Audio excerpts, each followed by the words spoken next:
Ola, que tal? Boas tardes. E gracias por estar aí e gracias á organización da Maker Faire pois, por invitarme. Bueno, eu son Xandre García Caballero, son psiquiatra, traballo no Sergas bueno, un pouco me pediron que vos contara unha serie de proxectos de investigación que levei a cabo nos últimos anos, pois máis ou menos unha década, non? Desde un proxecto que se chamou Emotional Training, ata un novo de estrea que se chama Cooperia, que é para long COVID, para COVID persistente, por medio de inteligencia artificial. Bueno, e sin máis, pois vou a ir comenzando.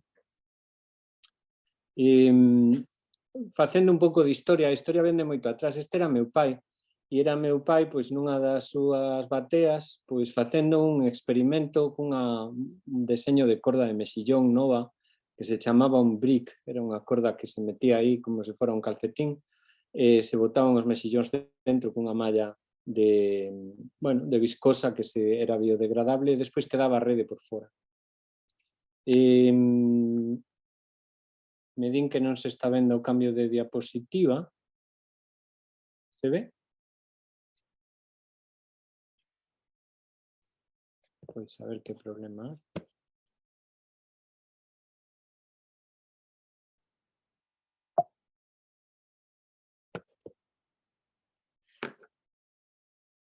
Vou a deixar de compartir e a volver a compartir outra vez.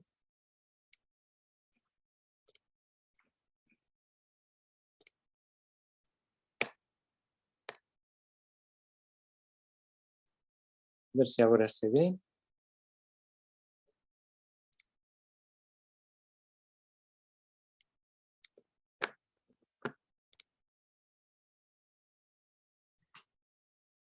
Bueno, vos dicía que estaba con esta diapositiva un pouco ensinándovos aquelas cousas que facíamos pois, nos anos 80 sobre os mexillóns. Non? Esa é un pouco a orixe da inquedanza por facer todas estas cousas. Non? No ano máis ou menos 2014, 2013, empezamos con Emotional Training. Emotional Training era un programa para rehabilitación de cognición social, da capacidade para entender que os demais teñen intencións, teñen capacidade para recoñecer as emocións, o teño aquí mellor, para facer o procesado das emocións tanto nas caras como nas voces. Por outra parte, a teoría da mente, que é a capacidade de entender que os demais teñen intencións distintas das nosas, a percepción social, que sería pois eso, a capacidade para ter en conta claves sociais, por exemplo, ao entrar nunha habitación, pois darse conta de quen é o que manda ou a que manda, non? Por exemplo. E o estilo atribucional, pois darnos de conta de quen ten a culpa ou a quen lle podemos atribuir a causa de un efecto determinado, non? Igual que naquela época pois había os programas de brain training, non, que facían rehabilitación a nivel cognitivo, pois nós o que pensamos era se podíamos facer rehabilitación de outro tipo de funcións que tiñan máis que ver coa parte emocional, non? Por iso de emotional training. E a parte máis estudiadas eran naquele momento na literatura o procesamento de emocións e a teoría da mente. Entón o obxectivo de emotional training era crear unha serie de exercicios que foran ecolóxicos, que foran atractivos, que non tuveran estímulos irrelevantes, que foran de dificultade creciente, que nos deran feedback inmediato e continuo, para recoñecer as emocións nas caras, na voz, na teoría da mente, na percepción social e no estilo atribucional.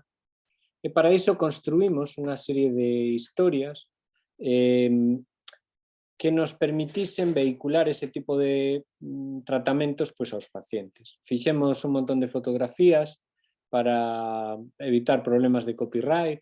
Non só eran fotos estáticas, senón que eran tamén pequenos vídeos, non? Onde se explicaba aos usuarios que cousas tiñan que entender en cada cara. Había un entrenamento con ollos, con bocas, con microexpresións, que son expresións que duran menos de 250 milisegundos. E despois, por outra parte, había, neste caso, por exemplo, veredes un programa que era original, que era de actividade mímica, non? Imitábamos a cara, nos sacábamos a foto, a enviábamos e tiñamos un sistema que recoñecía as emocións de maneira automática e que estaba gamificado, que daba puntos, non? ¡Miedo! Tiñamos que imitar a cara, védelo, sacábamos a foto cando nos quedábamos convencidos e o sistema pois nos daba unha serie de puntuacións.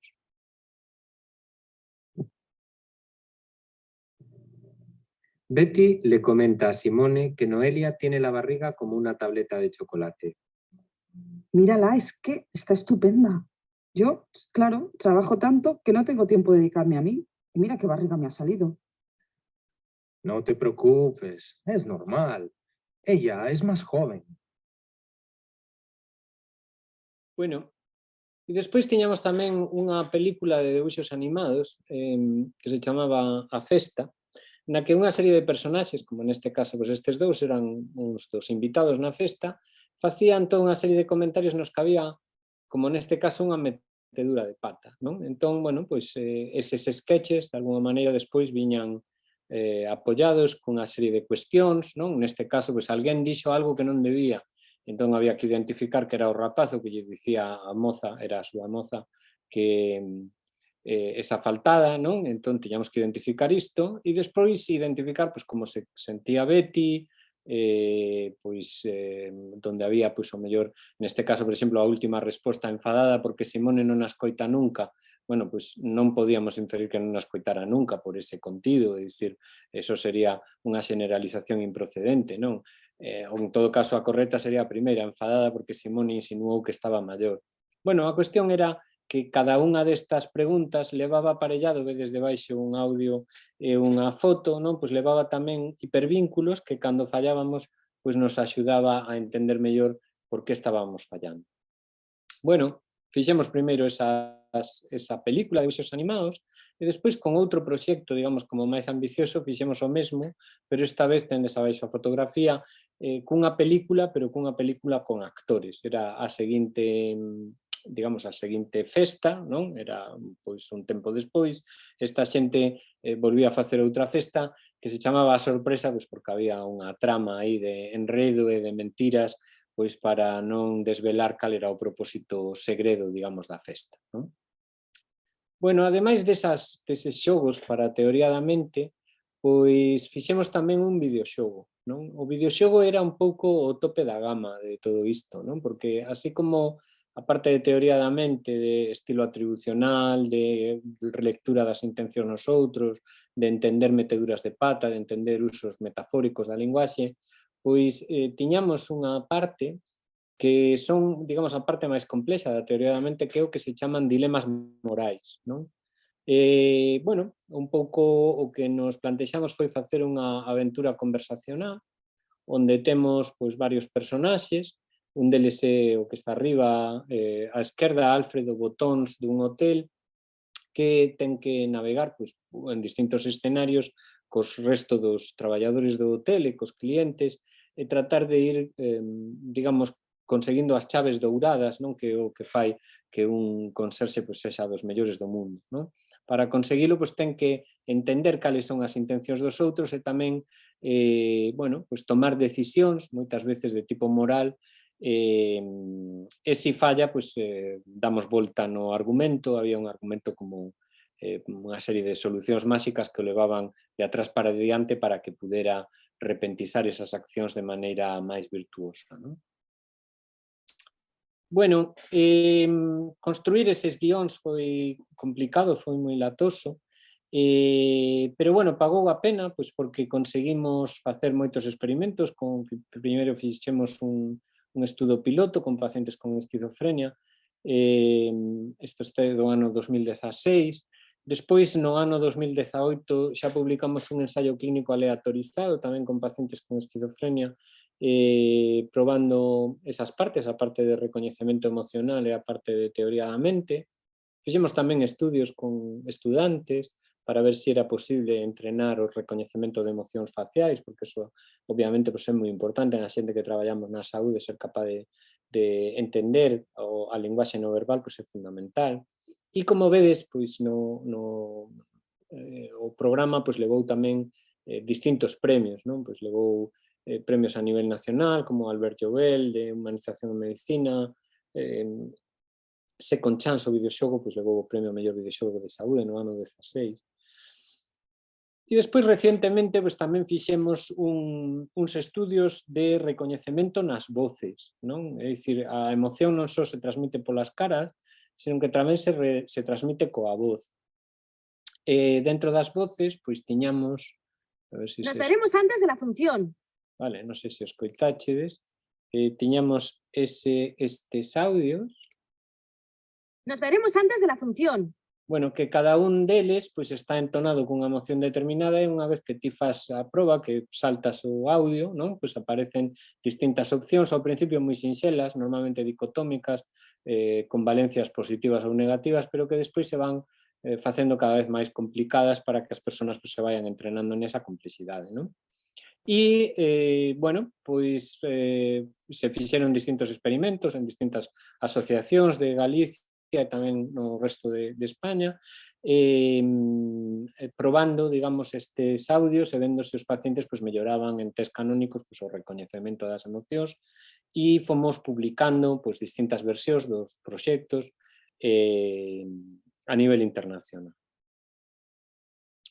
Bueno, non é toda a historia, non? Ademais do traballo, digamos, con Emotional Training, hai uns anos o meu jefe, non sei se se ve porque estou eu coa pantalla aquí, non son capaz de quitala, Santiago Lamas publicou este libro, Ferrín e outras historias, donde analizaba, nun dos artigos que iba incluído no libro, analizaba as ideas suicidas nas novelas de Ferrín, non? E naquel momento, pois, el lera que había un programa norteamericano que se chamaba LIWC, Linguistic Inquiry and Word Count, un programa de Texas, que facera un software de análisis de textos que lle permitía, el fantaseaba naquel texto sobre Ferrín, que poderíamos analizar os textos de Ferrín, digamos, facer un análise dos contidos de tipo suicida que tiñan eses textos. Bueno, naquel momento en España non se fixera nada parecido, non se utilizaba ese software, non había nada publicado. Recolléramos, porque fixéramos previamente un análisis de lo que se chamaba unha autopsia psicolóxica, un dos primeiros estudios de autopsia psicolóxica no noso país, pois o fixéramos nós, e tiñamos unha mostra de notas de suicidio reais desa mostra de suicidios consumados da provincia de Ourense. Fixemos análise con Linguistic Inquiry and Word Count, non? Son estas publicacións que ves aquí do ano 2015. Despois, a da baixo da Interpersonal Theory of Suicide, esa é unha mostra de notas suicidas de Chile, non? É dicir, cando publicamos o primeiro artigo, pois se puxeron en contacto connosco da Policía de Chile para facer análisis tamén dos textos suicidas das víctimas de suicidio chilenas. E fixéramos tamén un análisis dos textos de Marilyn Monroe que se publicaran en Fragments, un libro que saíra no ano 2011. Non? Bueno, isto deu pé a varios traballos, algúns deles que xa estaban afastados, como este que poño gracioso, a percepción do himno de Ecuador a través da medición da variabilidade da frecuencia cardíaca, é dicir, de pronto o análisis dos contidos nos foi levando pois, a outros camiños de ver como afectaban as emocións aos textos. Tendes aquí abaixo outro que é sobre eye tracking LIWC en comunicación política, non? Outro sobre análisis de suicidio por medio da variabilidade cardíaca. Fomos, digamos, aproximándonos de maneiras distintas, non?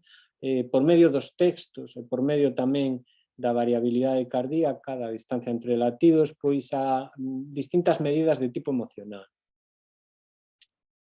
E ese background que parece así como un pouco, non sei, curioso ou disperso, houve unha tese de doutoramento, hai dúas, de feito, unha sobre variabilidade, ainda que esa non a dirixen eu, e outra sobre Linguistic Inquiry and Word Count, pois levou a que no ano 2018 unha empresa de software galega coa que eu colaboraba con algunha da xente que traballaba aí en innovación, Bahía, pois, bueno, pois me propuxeran participar nun proxecto europeo, nun concurso que se chamou STARS PCP, que era para reducir o estrés psicolóxico en enfermos quirúrxicos. A nosa proposta foi utilizar a voz, as emocións faciais e a variabilidade cardíaca para detectar o estrés psicolóxico, non? A maior parte dos pacientes eran pacientes oncolóxicos, aínda que había outro tipo de cirurxías, moita cirurxía abdominal, traumatoloxía tamén, de mama.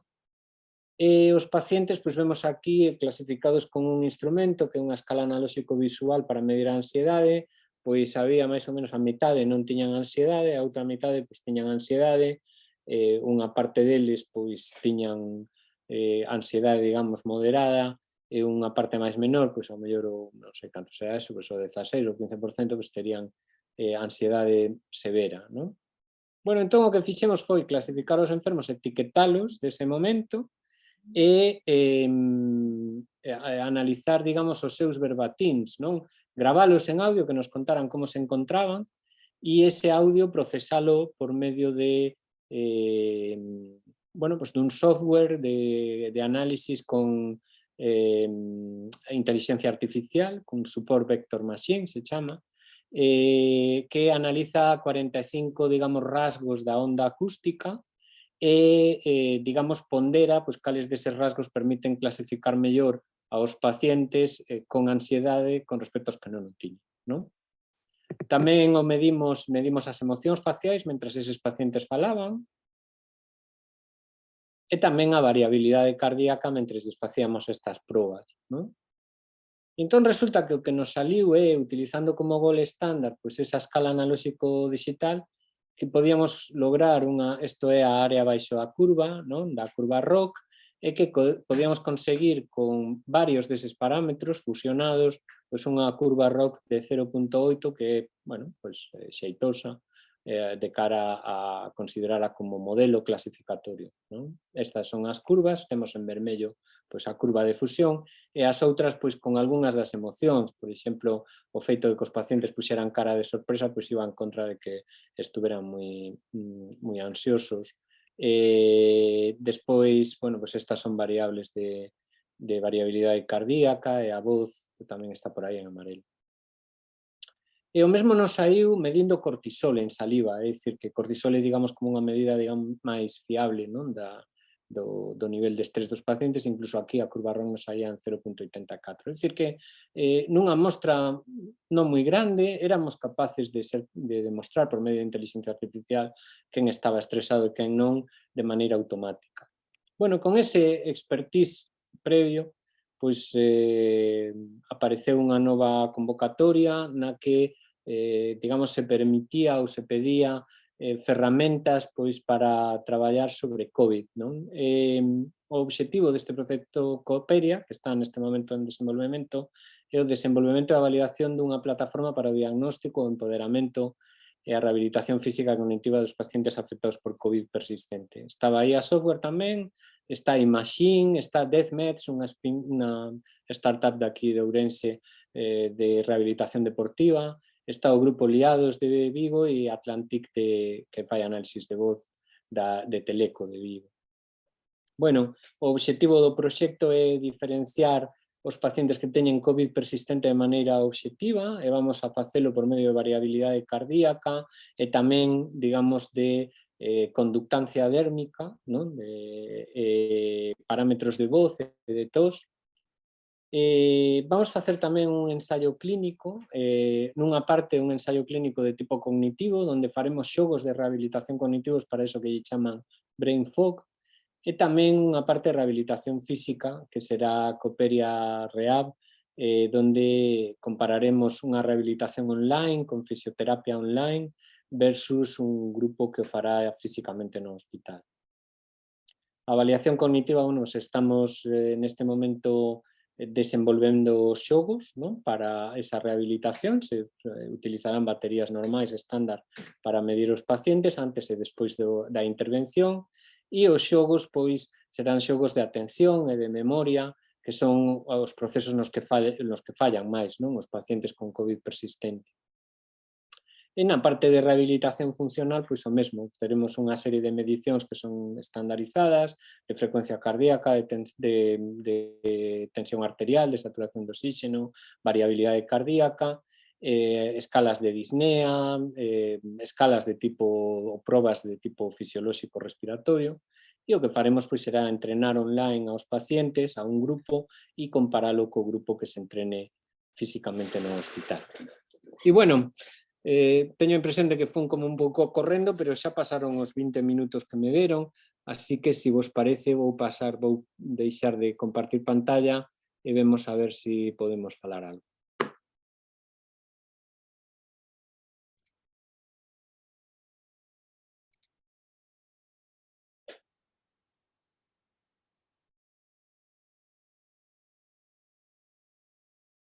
Vale,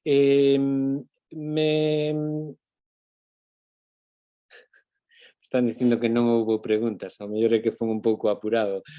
Optimistamente me dicen que creen que quedou clara a presentación, pero bueno, non sei, ás veces estas cousas de facelo online ten este misterio de que non sabes moi ben que é o que está pasando do outro lado. Bueno, si tendes algunha cuestión, pois encantado de irvos contando como foi toda esta viaxe, ao mellor de outra maneira menos formalizada. E se non, pois aquí me despido.